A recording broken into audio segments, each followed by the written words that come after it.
Hello everyone. आज के lecture में हम लोग देखने वाले हैं कि कैसे आप ऑब्जेक्ट्स को ऑफ अ स्ट्रक्चर डिक्लेयर कर सकते हैं या फिर जिसको हम लोग बोलते हैं डिक्लेरेशन ऑफ द वेरिएबल्स। तो एक सिंपल सा यहाँ पर मैंने स्ट्रक्चर बनाया है, वही सेम एग्जाम्पल है जो कि हमने लास्ट लेक्चर में देखा था। सब्जेक्ट के लिए हमने एक स्ट्रक्चर बनाया है जिसमें कि 3 वेरिएबल्स को यहाँ पर डिक्लेयर किया है एंड देन सेमीकोलन से इस स्ट्रक्चर को टर्मिनेट किया है। तो अब हमें क्या करना है, इस स्ट्रक्चर के लिए वेरिएबल्स को डिक्लेयर करना है। इसका क्या मीनिंग है? सबसे पहले तो जो मैं बात बोल रही हूँ उसका मीनिंग क्या है। तो मैंने आपको बताया कि जो स्ट्रक्चर होता है वो एक क्या है, डेटा टाइप है, करेक्ट। जैसे कि हम लोग एग्जाम्पल लें अगर इंट ए, कुछ इसी तरीके से आप डिक्लेयर करते हैं इंटीजर टाइप के किसी वेरिएबल को, तो ये क्या बताता है, एक डेटा टाइप बताता है, this is the data type. And ये क्या कहलाता है, एक variable of type integer, correct. इसी तरीके से अब हमारे पास ये जो स्ट्रक्ट सब्जेक्ट है, इट्स अ डेटा टाइप। अब जैसे इंटीजर किस टाइप का डेटा कंटेन कर सकता है, whole number 0 1 2 and so on. इसी तरीके से अब ये जो स्ट्रक्ट सब्जेक्ट डेटा टाइप है, it can contain integer, character and float also. अब ये तो डेटा टाइप बन गया, अब हमें इसका वेरिएबल भी तो निकालना होगा ना, कुछ वेरिएबल भी तो डिक्लेयर करना होगा जिसके थ्रू हम लोग इन सारे के सारे जो डेटा टाइप्स हमने इसके अंदर डिक्लेयर किए उनको एक्सेस कर सकें, करेक्ट। तो उनको कैसे हम डिक्लेयर करेंगे, वो हमारा कहलाता है डिक्लेरेशन ऑफ वेरिएबल या फिर ऑब्जेक्ट्स ऑफ स्ट्रक्चर। यानी कि एक स्ट्रक्चर के केस में हम वेरिएबल को वेरिएबल भी कहते हैं और इसके अलावा उसको ऑब्जेक्ट्स भी हम लोग बोलते हैं।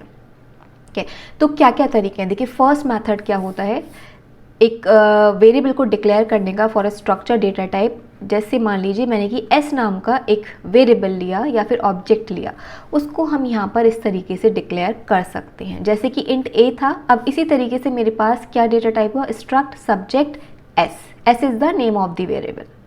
ठीक है, यहाँ पर आप जैसे अभी इस तरीके से करते थे int a comma b comma c p c, multiple variables declare करते थे ऑफ इंटीजर टाइप, इसी तरीके से आप यहाँ पर भी कर सकते हैं।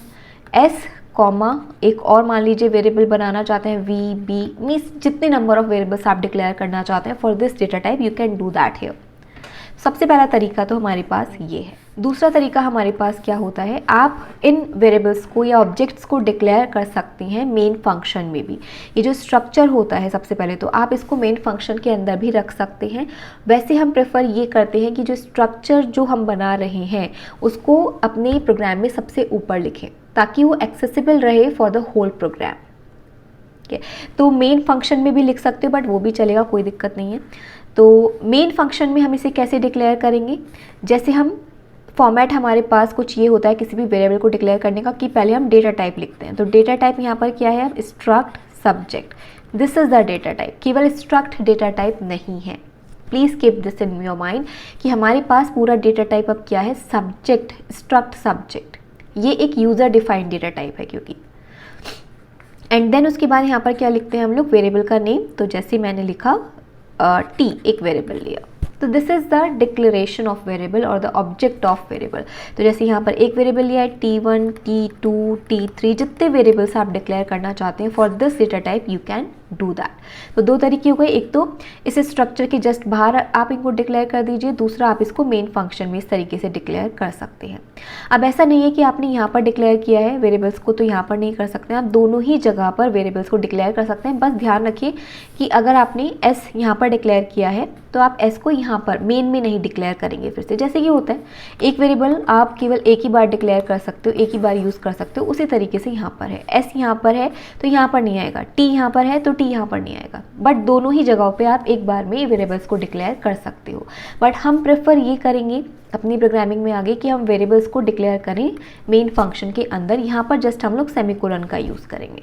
बट दोनों ही तरीके से you can declare the objects और the variables for the structure data type. अब जैसे यहाँ पर मैंने 4 वेरिएबल्स को डिक्लेयर किया या फिर यहाँ पर इस तरीके से 4 वेरिएबल्स को डिक्लेयर किया है, तो इन 4 वेरिएबल्स के लिए इनका मेमोरी रिप्रेजेंटेशन क्या होगा, क्या एक ही स्पेस मिलेगा? नहीं, ऑब्वियसली नॉट, एक स्पेस नहीं मिलने वाला है इनको मेमोरी में। मान लीजिए ये कुछ हमारी मेमोरी हो गई, ठीक है। तो पहले तो हमें ये बताइए कि कितना मेमोरी इसको रिक्वायर्ड होगा सेव करने के लिए।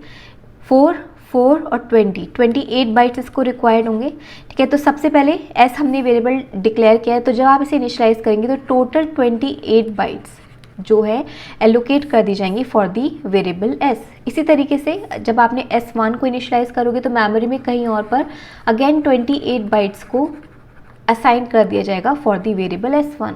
आपने V को इनिशियलाइज किया तो अगेन 28 बाइट्स मेमोरी में जहाँ पर भी स्पेस होगा वहाँ पर उसको एलोकेट कर दिया जाएगा फॉर दी वेरिएबल B। यानी कि हर वेरिएबल के लिए मेमोरी में जो स्पेस एलोकेट होता है for the structure data type वो डिफरेंट होता है। ठीक है, अब यहाँ पर एक तरीका और होता है इसको डिक्लेयर करने का, इस स्ट्रक्चर को लिखने का। आप बहुत जगह पे आप देखेंगे कि आपको ये जो स्ट्रक्चर का जो टैग था, इसको हम जो यहाँ पर सब्जेक्ट जो था इसको हम लोग क्या बोलते हैं, टैग बोलते हैं। ठीक है, तो कई जगह पे आप देखेंगे कि उन्होंने टैग का यूज़ नहीं किया है, उन्होंने जस्ट क्या किया है, स्ट्रक्ट का यूज़ किया है। तो बट जब मैं ये कह रही हूँ आपसे कि मेन फंक्शन में जब आप डेटा टाइप यहाँ पर अगर इसके वेरिएबल्स को डिक्लेयर करोगे तो you will have to write these two, struct भी एंड देन द टैग भी। तो यानी कि अगर आप देखेंगे कहीं पर कि उन्होंने टैग का यूज़ नहीं किया है या फिर आप भी अगर अपने प्रोग्राम में कहीं पर टैग का यूज़ नहीं कर रहे हैं देन यू कैन नॉट डिक्लेयर और initialize this structure variable in main function. क्योंकि मेन फंक्शन में लिखने का जो फॉर्मेट होता है वो क्या होता है, struct keyword and then the tag and then the name of the variables. अब टैग ओमिट कर दिया आपने, टैग हटा दिया यहाँ से, तो ये तो फॉर्मेट फॉलो हो ही नहीं सकता। तो बट अगर आप यहाँ पर वेरिएबल्स को डिक्लेयर करते हो इस केस में तो ये चलेगा। ठीक है, यहाँ पर ये वाले वेरिएबल्स काम करेंगे, बट आप मेन फंक्शन में इसको डिक्लेयर या इनिशियलाइज नहीं कर पाएंगे। तो ये चीज़ हमें ध्यान रखनी है। तो हम तो भाई टैग लेकर चलेंगे, बट आपके पास हो सकता है कभी आप देखें इन फ्यूचर प्लेसमेंट के टाइम पे या आपके एग्जाम्स के टाइम पर आपको जो है ये टैग नहीं मिले, तो वो गलत नहीं है, गलत नहीं होगा। बस ध्यान रखिए अगर आप यहाँ पर टैग को ओमिट कर रहे हैं, टैग यूज़ नहीं कर रहे हैं, तो यू कैन नॉट declare that structure in the main function.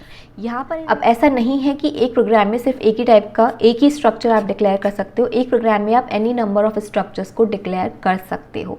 जैसे मान लीजिए यहाँ पर जो हमने स्ट्रक्चर बनाया था इसका नाम हमने क्या रखा था, स्ट्रक्ट सब्जेक्ट। ठीक है, आपने एक और यहाँ पर इसी सेम प्रोग्राम में एक और स्ट्रक्चर बनाया, स्ट्रक्ट स्टूडेंट्स करके एक आपने स्ट्रक्चर बनाया है एंड देन उसके कुछ वेरिएबल्स को डिक्लेयर किया है और यहाँ पर उसके लिए कोई भी एक ऑब्जेक्ट को डिक्लेयर किया है। ठीक है, तो मल्टीपल नंबर ऑफ स्ट्रक्चर्स हो सकते हैं। अब इसको आप कैसे एक्सेस करेंगे मेन फंक्शन में, struct student and then the name of the object और the name of the variables for this structure.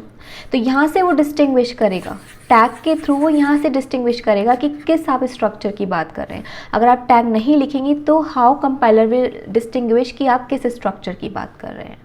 ठीक है, तो इसलिए अगर आप कहीं पर भी टैग कमिट कर रहे हैं तो यू कैन नॉट declare that in main function. इस चीज़ का आपको ध्यान रखना है। सो डिक्लेरेशन जस्ट इन तरीक़ों से होता है, बाकी इसके अलावा कोई मेथड नहीं है। अब नेक्स्ट लेक्चर में हम लोग देखेंगे कि इनको कैसे इनिशियलाइज करना है एंड कैसे उनको एक्सेस कर सकते हैं स्ट्रक्चर को। Stay tuned.